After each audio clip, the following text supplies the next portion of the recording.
Maka tidak sedikit ketika konflik di internalnya itu diobok-obok sama mereka. Dengan apa? Faham. Faham itu yang menularkan siapa? Adalah kelompok-kelompok alias pecinta-pecinta para Wahabi yang sangat-sangat membahayakan. Jangankan di keraton-keraton kerajaan saja pecah. Sekte-sekte itu yang harusnya menjaga adat budaya leluhur kita, ini pecah karena apa? Gara-gara apa? Faham. Contoh di sini ada raja, ada pangeran-pangeran, ada keturunan-keturunan raja di sini. Ketika sudah kenal sama paham-paham Wahabi, ini akan didoktrin. Perpecahan akhirnya terjadi kepada sekte-sekte intelektual internal yang ada di keraton tersebut, di kerajaan-kerajaan tersebut. Nah, itulah cara membuat konflik di internal lembaga adatnya.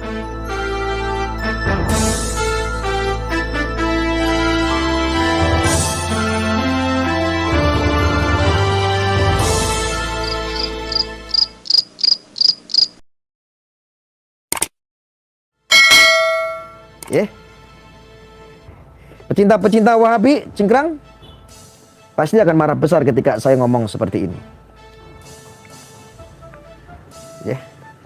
Jadi lemahkan dan kacaukan lembaga adatnya. Maka sekarang Anda sudah jarang sekali ya melihat yang namanya wayang golek kalau di Sunda ya. Udah mulai jarang karena apa? Ini dianggap tidak sesuai dengan syariat Islam, tidak sesuai dengan tuntunan Rasulullah. Jadi kalau di zaman Rasulullah itu perbuatan baik itu kalau memang nggak ada, ya bid'ah sudah. Bid'ah haram, sesuatu yang diada-adakan, ya, sesuatu yang diada-adakan itu kata orang-orang Wahabi. Jadi perbuatan amaliyah itu ya sudah, ini tidak sesuai dengan waktu dulu zaman Rasulullah. Ini sesuatu yang diada-adakan, ya. Jadi di zaman Rasulullah dulu tidak ada handphone. Kalian semuanya bid'ah, bapakmu bid'ah, kiaimu bid'ah, ulama-ulamamu bid'ah semua sudah, ya. Hati-hati nih, ini makanya untuk pemelestari ya adat dan budaya bangkit lagi, bangun Pak. Ya, dalang-dalang semuanya bangkit. Untuk penggerak-penggerak budaya Nusantara semuanya bangkit. Yang wayang-wayang bangkit. Ya, yang wayang golek bangkit, yang di Sunda, yang di Sumatera bangkit, yang di Kalimantan bangkit, yang di Madura bangkit, semuanya harus bangkit. Kenapa? Ini sudah cukup dibiarkan ini. Kelompok-kelompok Wahabi ini sangat membahayakan sekali untuk keutuhan bangsa kita, terpecah belah gara-gara paham-paham Wahabi. Dan paham-paham Wahabi ini adalah embrionya seorang teroris. Hati-hati ya.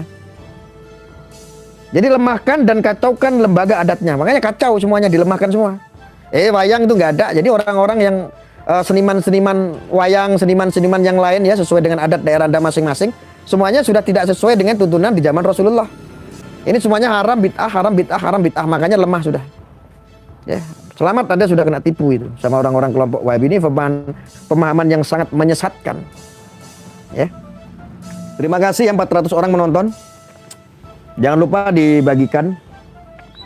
Ini sangat berkah dan luar biasa. Mudah-mudahan mengalir juga. Anda nonton di sini, Anda nonton channel ini secara otomatis Anda sudah bersedekah. Karena channel ini hasil dari uang YouTube-nya juga dialokasikan untuk anak yatim piatu.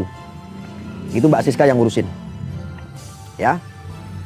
Dengan nonton ini sudah otomatis Anda sudah mendapatkan keberkahan, Anda sudah mendapatkan rezeki, Anda sudah beramal, Anda sudah bersedekah. Apalagi Anda ikut membagikan. Insya Allah ini bagian daripada jihad. Ini bagian daripada dakwah. Ya. Anda ini berdakwah ketika membagikan live ini. Hanya bedanya saya di sini yang berbicara, Anda yang menyampaikan. Contoh, Anda salin link ini. Link ini Anda kirim ke saudara-saudara Anda. Ya, bedanya hanya saya yang berbicara. Oke, saya lanjut ya. Jadi yang nonton di sini insya Allah berkah dan rezeki mengalir terus karena Anda menonton ini sama dengan Anda sudah bersedekah. Ya. Buat konflik di internal lembaga adatnya. Jadi ya, bila ingin menghancurkan dan menguasai sebuah bangsa, maka yang pertama hancurkan adat budayanya, lemahkan lembaga adatnya, lemahkan eksistensi komunitinya dan perangkat adatnya. Ya, dan saat ini jatuh kepada buat konflik di internal lembaga adatnya. Maka tidak sedikit Maka tidak sedikit ketika konflik di internalnya itu diobok-obok sama mereka. Dengan apa? Faham. Faham itu yang menularkan siapa? Adalah kelompok-kelompok alias pecinta-pecinta para Wahabi yang sangat-sangat membahayakan. Jangankan di keraton-keraton kerajaan saja pecah. Sekte-sekte itu yang harusnya menjaga adat budaya leluhur kita, ini pecah karena apa? Gara-gara apa? Faham. Contoh di sini ada raja, ada pangeran-pangeran, ada keturunan-keturunan raja di sini. Ketika sudah kenal sama paham-paham Wahabi, ini akan didoktrin. Perpecahan akhirnya terjadi kepada sekte-sekte intelektual internal yang ada di keraton tersebut, di kerajaan-kerajaan tersebut.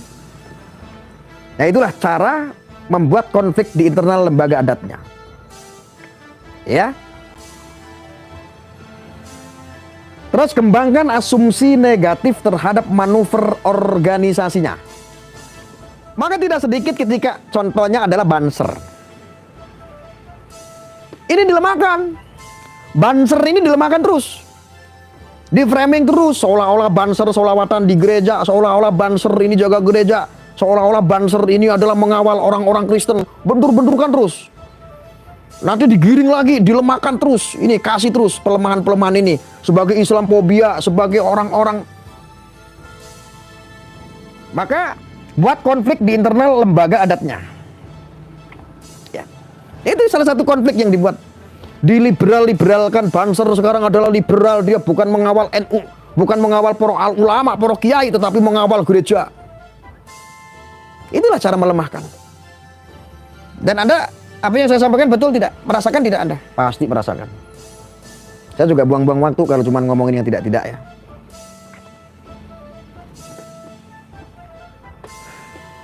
Jadi terus kembangkan asumsi negatif terhadap manuver organisasinya. Terus dimanuver terus. Kembangkan citra negatif terhadap organisasi-organisasi. Banser pokoknya jelek lah, beginilah segala macem lah. Ya. Maka ketika Gus Miftah dulu pakai belangkon, dia di gereja, digoreng, lemahkan terus. Ini kiai-kiai NU ini dilemahkan terus. Itu ada Gus Miftah, dia ceramah di gereja. Padahal membuat sambutan, karena diminta kan waktu ada Natalan atau apa waktu itu di gereja. Diminta berkunjung sebagai wujud menghargai ya antar kerukunan umat beragama. Akhirnya dia datang diminta untuk sambutan. Ketika ucap salam, Assalamualaikum warahmatullahi wabarakatuh. Assalamualaikumnya dikutip. Yang lain-lain apa yang disampaikan dimintain untuk menjadi tamu di situ. Untuk sambutan di situ digoreng bahwa Gus Miftah sedang ceramah di gereja. Inilah toleransi ala NU. Sangkemu. Terus pokoknya kembangkan asumsi negatif terhadap manuver organisasinya. Maka Banser ini udah kenyang. Banser ini udah kenyang sekali. Banser ini dianggap oleh kelompok-kelompok mereka itu seperti apa ya? Seperti orang yang dibully aja, dibully sana sini karena apa? Banser nggak mau perang. Dipanas-panasin, dipancing-pancing nih Banser nih. Padahal sebetulnya kekuatan Banser kalau mau makar terhadap bangsa ini, karena totalnya lebih banyak daripada Polri dan TNI kalau mau. Inilah kehebatan Banser, dia mampu yang namanya meredam emosi. Yang paling susah itu ketika anggota organisasinya itu jutaan. Itu sudah nggak bisa dikendalikan, repot. Tetapi kok masih bisa dikendalikan, itulah hebatnya Banser dan para kiai dan ulamanya. Kalau nggak ada kiai nggak mau. Banser nggak mau jalan kalau tidak ada dawuh dari para alim, para ulama. Kalau nggak ada instruksi dari para kiai nggak mau. Banser nggak mau. Anda mau sampai mencret, membuli, memancing emosi nggak? Nggak. Karena Banser lebih tahu. Kalau kami yang turun ke darat bisa menjadi kiamat bangsa ini. Ya, biar tahu aja Anda. Ya. Harusnya yang pantas, yang teriak-teriak ya Banser, yang harusnya kalau mau makar ya.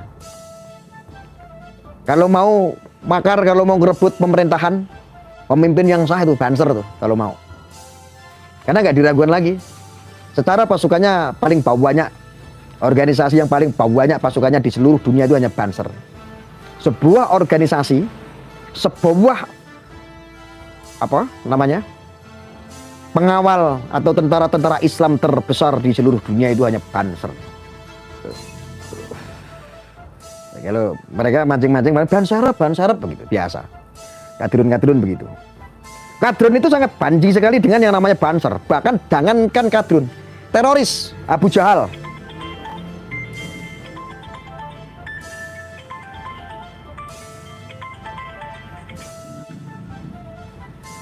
Assalamualaikum. Halo, assalamualaikum. Waalaikumsalam. Saya lagi live, Pak. Oh iya. Nggih, Ini nggih. kapan ke Demak? Oh, kemarin saya habis dari Malang. Kemarin saya lewat Demak sih. Gimana? Oh, iya, penting banget ini. Masalah kemarin itu. Oh ya, Ya, ya. nanti guys, saya lagi live ya. Oke. Nggih.